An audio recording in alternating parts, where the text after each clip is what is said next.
I've loved baseball ever since I was a little kid.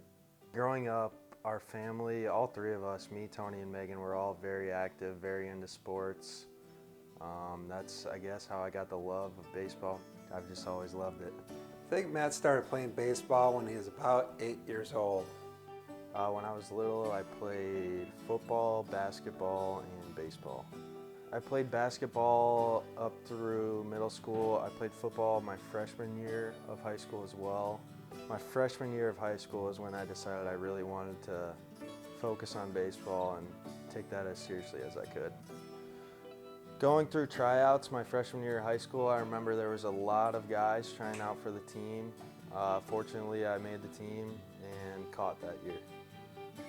All around, Matt did great in high school. He had a great baseball career, played football his freshman year, kept up great grades. But as a father, I thought he did really well balancing everything. The recruiting process was good. Committing to Oakland was a pretty easy decision for me after getting to meet the coaching staff and the team. And then after visiting the campus and seeing the school, I liked it a lot. I liked being over there, so it made the process pretty easy for me. So when Matt actually committed to Oakland, I felt very good about it. We had visited the school, had met with the coaches. Matt, when he received the offer, I think he already had in his mind that if they had offered, that he would accept it. So he accepted it the same day that he received the offer. There's a big jump between high school and college, and not only academics, but also the athletic. And I think he came in prepared for that. He didn't start right away, and he was totally fine with that. He learned from everything he had to offer. And by midway through the season, he was starting more games. By the end of the year, he actually made all freshman team for the conference. Halfway through the season of my junior year, I dove into a bag, kind of hit the ground weird. Didn't think much of it at the time, but I definitely felt my shoulder hurt after that. When it first happened, I did not think it was going to be a big deal at all. When I first went to the doctors, he looked at it, did some assessments.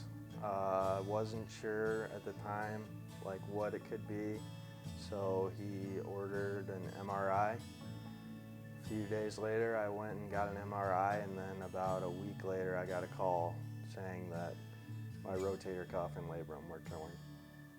So I heard the results of Matt's MRI test. Matt had called me, and yeah, I still remember it. That was kind of tough to hear, that it was so severe. With all of the throwing that catchers do every day, the doctor was pretty cautious and didn't really think I would be able to play my current position again. When baseball has been everything I've been about for so long, it's kind of hard hearing that something is definitely going to affect it that much. So the doctors, they did say that not many people come back at the caliber that he was playing, especially for a pitcher or a catcher. Pretty much said the surgery is definitely needed, just to get by in life, be able to raise your arm.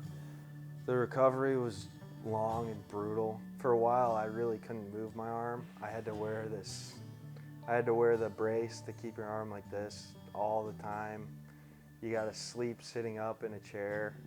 I think Matt's recovery went great because of the hard work that he put into it. He listened to his doctors and physical therapists.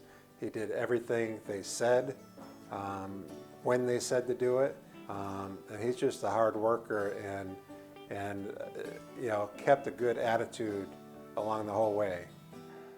So when I had the surgery, I ended up redshirting that year. Even though I wasn't able to play that year, I still went to all the practices, all the lifts, all the games.